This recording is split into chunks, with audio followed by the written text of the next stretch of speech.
Hello all, my name is Ryan Olson and I am the owner of Whitebone Creations, and on this channel I show how-tos on skull cleaning, hunting, cooking, etc. Today we're looking at a great big whitetail buck. Now this buck came to me with all the flesh removed and the eyes already out. So my next first step is going to be to remove the ear butt, the auditory bowl or that ear canal there. I've taken this little pick or punch and I slide it in there about 1.5 inches. I'm intentionally slowing this down because I've showed this hundreds of times, but the questions still come up. Then I'm going to apply a little pressure in the opposite direction and I'm going to pop out that little bone cavity right there. I'm going to do this on both sides, and then I'm going to take a 5/8 paddle bit or wafer bit. I'm actually not sure what it's called. It's the one I use. And then I'm going to open that hole up nice and clean. Essentially, those are just soft bones that sit behind there that is the ear canal. From there, I'm going to scramble the brain a bit with that bit, and then I'm going to take a garden hose and wash out all that gray matter, that pink milkshake. Just get it clean and ready for the next step.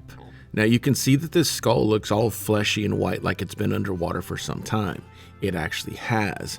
My recommendation to anyone who doesn't have the freezer space or you just can't deal with it, just stick it in a bucket with the hide on. If the hide has to come off to travel, stick it in a 5-gallon bucket of water or whatever you can and keep it hydrated. If you pull the brain and put it underwater, it will last weeks on end without odor, depending on your environment. All right, this next step here, I'm gonna wrap below the antler and about 1/3 of the way up with shrink wrap and electrical tape. The shrink wrap gives me that watertight seal around the antler. The electrical tape just keeps it from coming apart in the boil. This portion is really just so I don't lose color with the boil. That antler is made up of dirt and sap and dust and junk, and any soap or product, hot water, will rinse that and make it look like there's a contrast. I don't like to recolor because I am not good at it. This method right here saves that step. While I'm doing all this work in the foreground, I have a pot boiling in the background or coming to a boil in the background. I'm doing this in real time on this film because for so many years I've sped things up just with the assumption that people have seen the process, but I forget that there's always somebody new seeing it. So this is real time. We also get a lot of people out there right now on the internet. I'm seeing, hey, 1 hour Euro, 45-minute Euro. Yes, that is possible. I have actually played that same card many times, but the reality is for somebody new, that's not realistic. So I'm trying to show this more in a real-time fashion, just to show that, hey, if you're not completely set up, or maybe you haven't done 10,000 euros, it's going to be a bit of a struggle. And here's the steps that you take to make your first, second, third, maybe a better product than the one before. This 10-minute step that you're watching right now has absolutely changed the product that I produce just because of the color thing. It just works good. Tons of questions on what it is. I buy this from the UPS store, mailboxes, etc., Home Depot. It comes with a handle and it is stretch wrap or stretch film for shipping. I really like the expensive Scotch brand electrical tape. I think it's more elastic. I think it has a better adhesive and it doesn't turn all black and nasty once it's come out of the boil. You'll see here at the end. The only reason I have gray, sometimes blue, sometimes yellow, it doesn't matter. I just buy the cheap pack that I can find in that brand, and sometimes it's just a random color. All right, skull down in the pot, bring it to a boil. I add Dawn dish soap. I've tried everything. I'm back to Dawn again. You can see some of the oil that's already come out of this skull right here on the rim. And then I pull it out. I power wash into every hole and every orifice.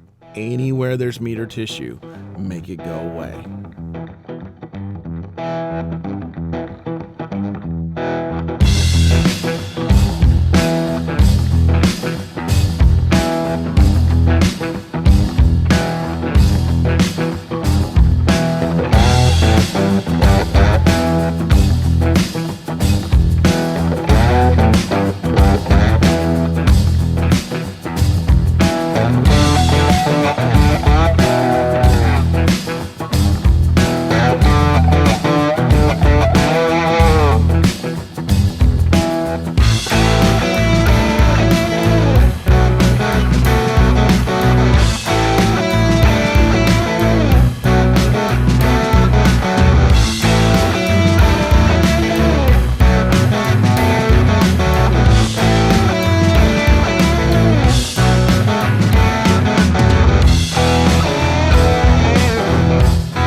Y'all, there are a few places right here I'm really trying not to punch through with the power washer. Is my number one pet peeve. Right where these arrows are, there's these little fin bones that are on the outside of the nasal cavity. I try not to punch through there because I don't like that look. I'll show you the next area here in just a second that I really try and avoid punching through. It's a little fin bone behind the back of the skull there. It doesn't hurt anything, it's an aesthetic thing. And I'm just being delicate right here. So you'll see the power washer come in at a funny angle, and I'll wait to get that really detailed and clean once I pull it out of the next batch or the color batch. I know I said I was gonna do this in real time, but I'm about to drive myself crazy here talking too much. This is the other little area right here that I try and hit at an angle so I'm not shooting through that fin bone. It's a place you can see on the wall, and if there's a hole there, it just bugs me. It happens a lot, especially on young animals. The older the animal, the harder they are to do, but they're much more hardy and they're more forgiving to this method, which is boiling and power washing. Anyway, let's speed this up and get through the washing part. I didn't do the greatest job of filming. Let's jump right to next steps. Just for reference, I spent 23 minutes according to the camera here to do all the power washing. 23 minutes total.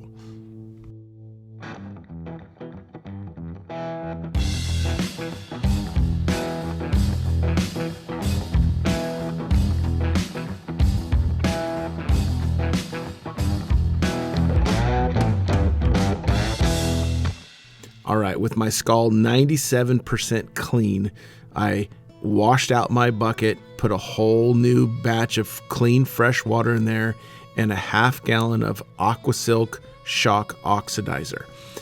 The mix really doesn't matter. No matter how much water I have, I'm now using a half a bottle in every case. I put my skull back down in there, and then I bring it to a boil and then cut the heat. You can see how fast that it lightens or whitens that skull. It will go 3 shades lighter once it's dry. From here, I take my power washer and I blow off any of the little excess stuff that I missed. The beauty of the peroxide, it's going to turn anything that you missed into a really gelatinous product that will just rinse off real easy. That being said, if you miss something, now that you've gone through this hot peroxide mix, anything that you miss when it dries will turn into like a yellow, flaky, hard product that you can just flake off. So essentially get this beautiful clean skull because of the peroxide. Once I feel I've got it good and washed and the skull itself has taken as much color as it needs, I take a knife, I cut off my shrink wrap and electrical tape, and then I take the power washer and wash really close up against the pedicle. Then I have this perfect transition between natural colored antler and pure white skull.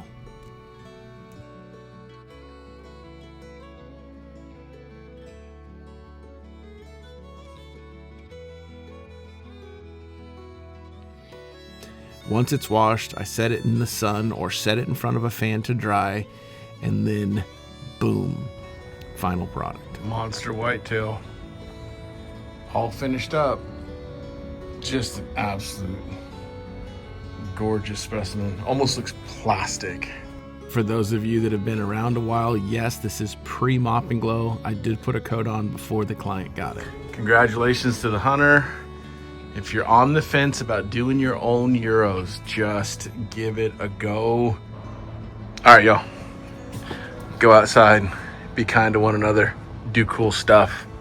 See ya.